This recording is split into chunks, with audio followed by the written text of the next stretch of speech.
It's funny that this is now the third time I'm doing a video on Nerf Orisa, and it's at some point you start to bash your head on the wall, and you start to think about the definition of insanity. That wow, there's some things are just playing on repeat, and that's kind of what I feel with Overwatch's core game balance. That I feel like Overwatch's balance is not actually directed to perhaps balancing the game in order for the healthier characters to thrive and the less healthy characters to be a little bit like watered down and only really thrive in maybe the lower elos.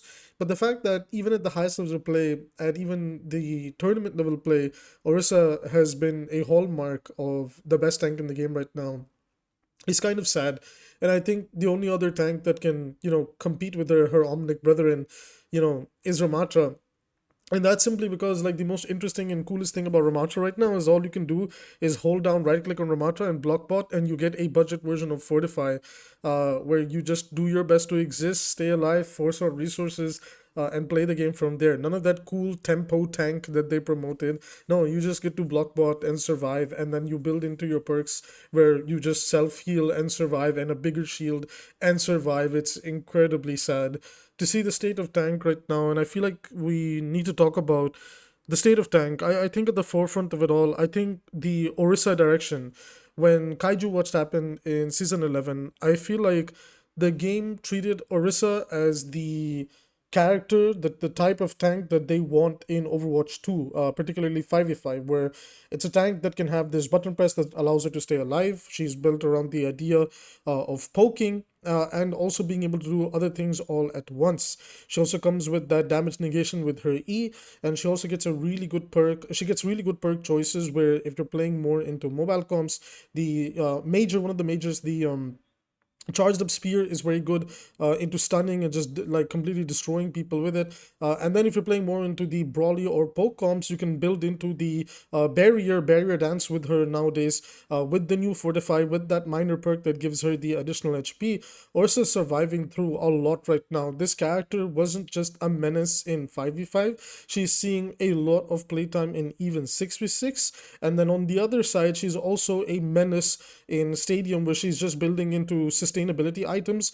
And like when you're playing this character in stadium, you don't care about getting kills, you care about building into your speed and survivability, and just like a fat cockroach just annoying the shit out of like the enemy team by sliding into their backline and just existing, baiting resources and cooldowns, never dying. I think Orisa's design, or what Orisa's core gameplay currently revolves around, I think this is the most toxic state that tank could be in. And while I agree that I think Overwatch is in the best spot that's ever been in as of right now from a lot of different perspectives, I particularly think that when it comes to support balance and DPS balance, I could give it a good maybe like 8 out of 10. That's sure, like 8 out of 10 on both these roles. But I think tank balance direction for me personally has been very bad, because they're all leaning into this idea that we need to allow the tanks to just survive, survive, survive, survive, survive, survive. Otherwise, people won't enjoy the role. But then the problem is when you allow the tank role to only really thrive in this area, that well, you must play the sustain tanks and none of the tanks that are all about initiating. Well, then you're going to end up in a situation where people don't want to play tank, because even a fun tank like Ramatra, who upon release, like all people wanted to do was just run it down on main with him. As the character like climbed to the top tiers, you realize that actually the best way to play with this character is to just hold right click, Ramatra forever in the front line and just never die. And I feel like as long as Overwatch's core gameplay will behave like this, it's never going to allow it to reach that peak gameplay that I think a lot of us miss and want, right?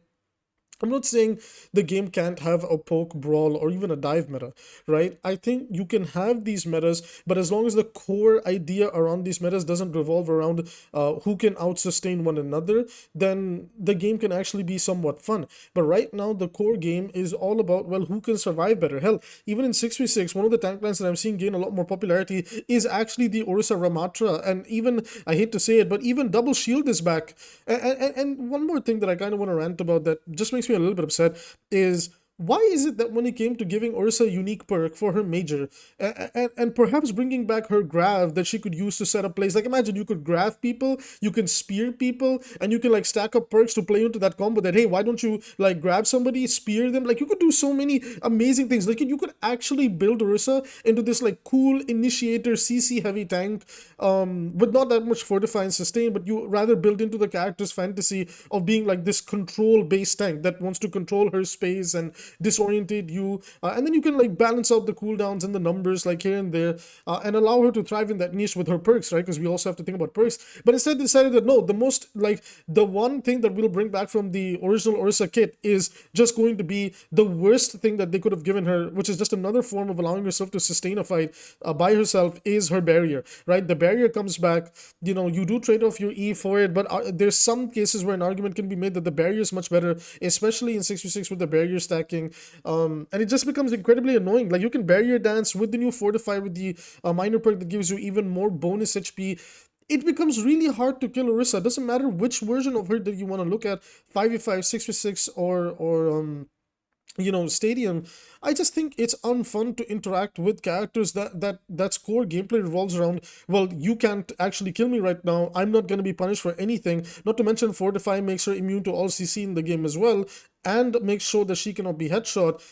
It's just the most unfun thing to interact with. And I also think in terms of like watching pro games and wanting to learn something from it, I think the moment Orisa enters the meta where she is the go-to tank, I feel like you need to slow yourself down and realize, wow, we've actually done something terribly wrong with our game right now. I think Orisa is by far like one of the worst, her current perhaps not the character. Okay, I think calling the character the worst design is not right. I still believe that's actually a good mix of Life River and Mauga, but and that has more to do with the way their kits work and all that.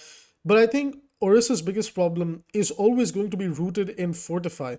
And until Fortify and the state of armor ever gets addressed, I feel like we will never have a healthy medium where this character can be allowed to just thrive in the game. Like it's either she is going to be hard meta or she's not going to be hard meta because she just feels like ass to play. But unfortunately, because this character is so strong at the skill floor, because this character just exists, I button press and I do all these things and there's no nuance to my gameplay. Very little nuance in the gameplay with the spear, by the way. That's it. I don't have much to say on that matter. Like Orisa is just a sleeper tank. I hate watching her when she's in the pro play. It just makes every game a huge snooze fest to watch, and there's nothing unique about the character that makes one player on that character stand out from another. Then it encourages some of the most stale and boring metas, and it encourages the worst type of DPS characters to be played with her, mostly poke and things like that. Then on the live game, it's like if your tank refuses to play the Orisa in 5v5, and doesn't find a way to like get over this Orisa, or Zarya isn't banned, then you're just going to be in a lobby where Orisa just completely walks over every other tank in the game. Like there is no tank in the game that can contest Orisa. You pick Orisa, you hardban Zarya, and now you just get to run over every other character in the tank roster for free. And this is why I've argued that the state of tank is really bad, and the direction that they took tank with the super tank idea was wrong. Look, I think 5v5 could still be fun, and there's nothing you can do about the counter swapping problem and everything, but trying to turn tanks into even more like giga-buffed versions of themselves just feeds into the already existing previous problem. If before we were counter picking one another in order to counter each other, and maybe sometimes you could outplay somebody else because of the smaller health pools, that there was a window to outplay that person because of the smaller health pools. But now with the bigger health pools, the stronger armor, the stronger state of passives as well, it just makes it so difficult not to justify that, well, you should just go for the sustained base tanks. Like even a fun character like Ramatra is just delegated to, well, stand in main, cross your arms over your chest and hope to God you don't get blown up and that your DPS and supports find value as you try to like stall for time. I think this playstyle and state of tank is never fun. It's something that anytime Mauga became meta was also the reason why he was meta, was he could press one button, he gets his own personal quote-unquote fortify where he just sustains himself like crazy, he deletes the other tank from the game. I don't like this design. I don't appreciate this design. I think tanks should always, like from a tank to tank war perspective, it should always be about resource trading and nuances. I don't see that any of that in Orisa and Mauga, especially when they enter the meta. They've entered and exited the meta about 3 to 4 times now, and I've covered them in different videos each time they have.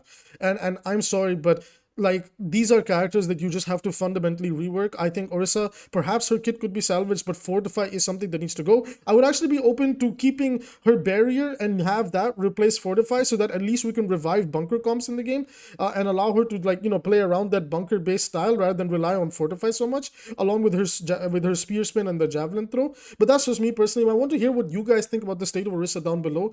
Let me know, how would you change / nerf Orisa, because I think there is no debate at the moment. This character is, first of all, the worst character that you could possibly play against in the game when she is the meta.